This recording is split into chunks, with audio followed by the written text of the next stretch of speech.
You're still watching Life Stories. Today we are at the Uganda Albinos Association.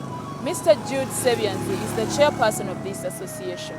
Having suffered discrimination himself, he started this association to protect the rights of the albinos and to advocate for their well-being. Welcome with me, Mr. Jude Sebians. How are you? We cannot talk to the many people with albinism out there, but Mr. Jude Sebians gives us an account of the challenges faced by the people with albinism.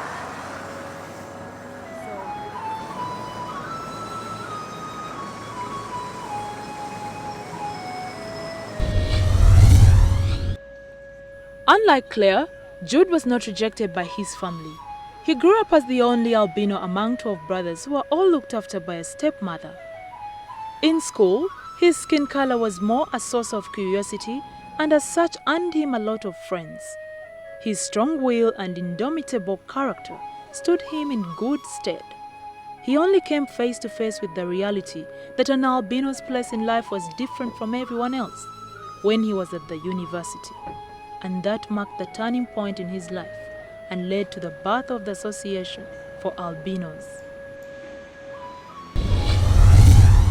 Jude, tell us about your life as, living with albinism. Yeah, my life as an albino is somehow, when I relate to other person, is a positive. In a family of 17, I was only albino in the family. And as stepchildren, we used to work as a team to overcome the challenges by our stepmom and stuff. So your life away from home, in school. In school. Tell me about that. In school, first, my parents could not believe that I would do much in school. But in 1993, my father and mother got a resolution to put me in school, in a nursery school. When they put me there, they thought I could not do much. I was tense in a class of 100. Well, how was life for you at school? My life at school, in nursery, many children wanted to interact with me because of my unique color.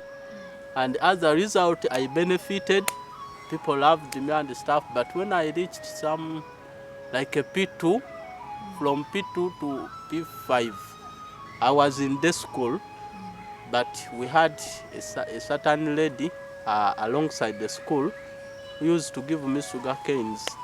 But after that, she could say, I want your urine over there. Every year, she was. Why was she asking for your urine? There's some bit of witches she wanted to do maybe in my urine. Just I discovered when I was at campus. Tell us about this trend where people are looking for body parts and certain features of people with albinism to use in witchcraft. Tell us about it. Many people believe that the uniqueness of an albino person has positive impact in their witches, in that it's really easy to tell illiterate person that that person is just a medicine because of the skin color. So the illiterate people don't know. What should they know? What's the truth? Yeah, they don't know the causes of albinism. So as a result, they exploit that loophole by saying that whenever you bring a body parts, you can be treated from this so and so. You can be treated from AIDS. You can get riches. You can do this and this, and they go beyond, far beyond that person cannot die. Whenever that person is going to die, just evaporating or escaping. I don't know, but they mean a person just disappear. You can't bury him. Tell us about a certain event that happened in your life or something that you came face to face with and felt the impact of discrimination. When I reached campus, were some bit of competing for political stuff. I was supporting different party. The guy was supporting different party. Then our party won. You know, this election of when this the other guild president by the name of Robert Lutalo, an NRM guy.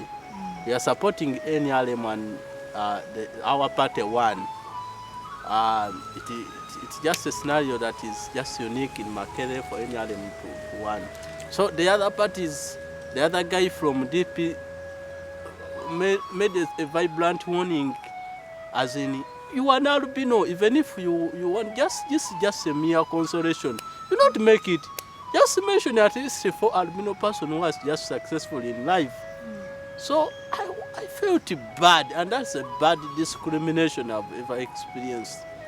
I just got a shock for at least 4 weeks. 4 weeks. 4 weeks. Shock.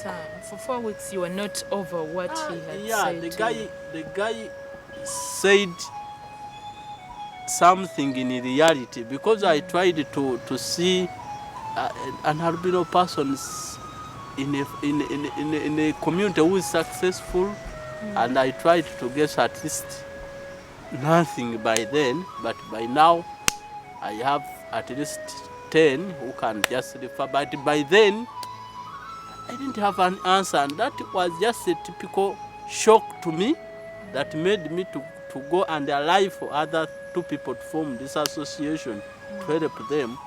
It's just a shock that made this association exist.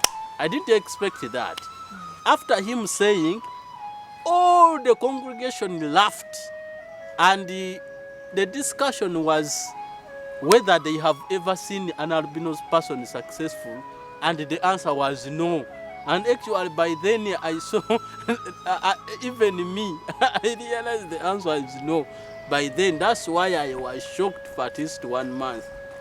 Tell us about the challenges that you know that people with albinism face. The other challenge is visual accuracy in class.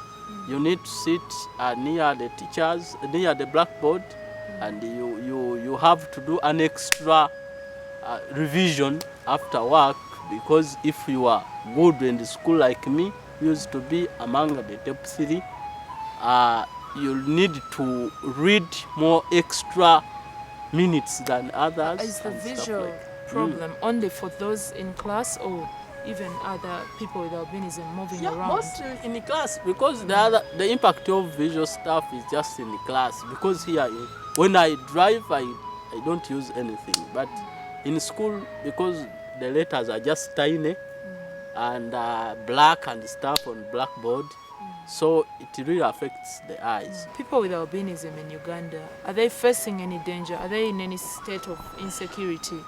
Yes. How? Most of because of the problems I've explained to you, people have it in mind that these people are just medicine, and mostly for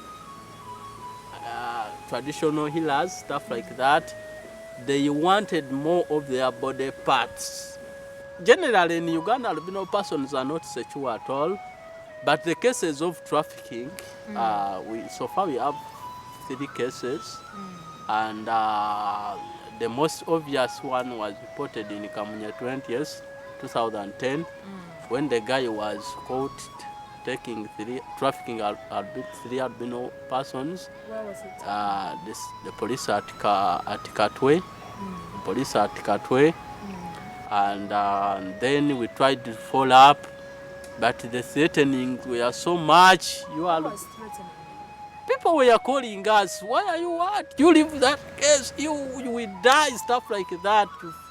You feel as if you are going to die, and then... Jude, has the prosecution process in Uganda been able to help people with albinism? Yeah, it helped me as in some bit of advocacy. So the case is still there, and we are trying to follow up to see what we can do for the people who did the case. But How can the lives of people with albinism in Uganda be made more secure? You know, how can somebody out there help you, or the government, you know? To be secure, we need to, first of all, to sensitize the community, as in what causes albinism. Two, we are trying to lobby for government support is in all the activities, the programs of governments, to help that all the programs like NADS, like Bonabagagaware programs like that, help albino person without discriminating them. We are trying to lobby for education, so that if the teachers are being trained in their institution, they are also trained the ways, the skills of coping with an albino child at school, so that in their curriculum they have some stuff like Jude, that. It's a very remarkable thing that you stood up for other albinos and actually opened up an association, started an association that caters for their needs and tries to protect them and advocate for them. What can you say to a person living with albinism today? How should they survive? Yeah, I think even if a person is an albino, he's supposed to play his role from the childhood. If he's taken to school, let him study well and pass through the same stages. You know, there isn't something that is accurate in anything, but you try to work with what you have, and then you compete. This world is competitive world. You have to have money. You have to have education. You have to be in position to compete. The world of competition.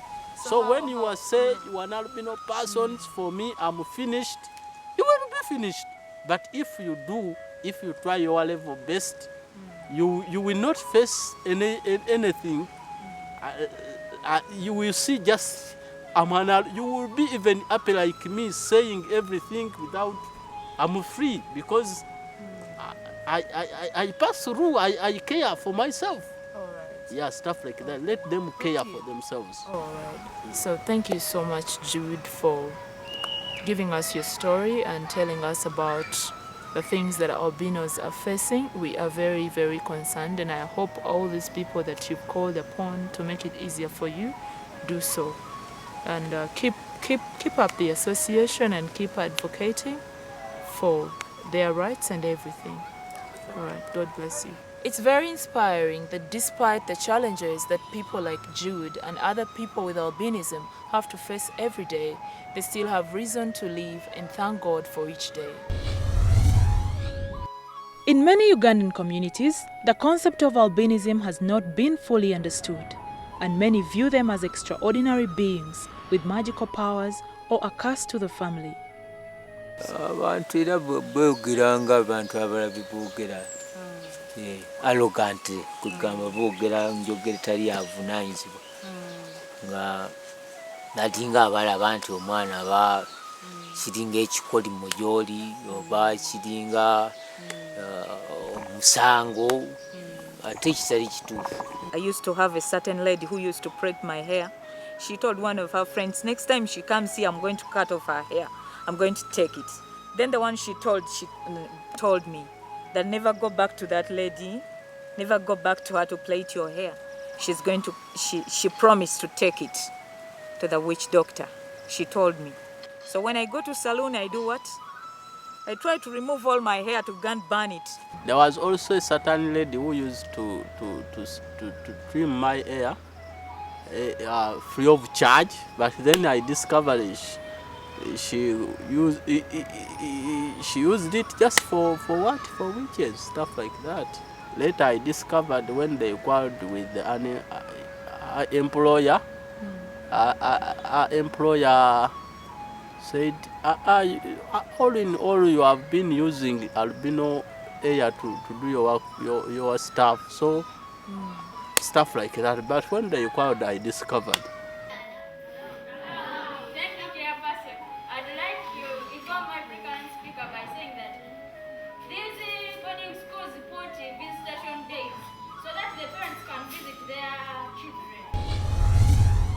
It is very sad when your life is antagonized simply because of the way you were born.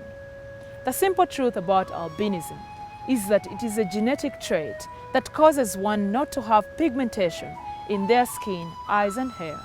People with albinism are as normal as you and me. They're not any different. They're not ghosts. So let us make it a priority to protect the lives and rights of people with albinism.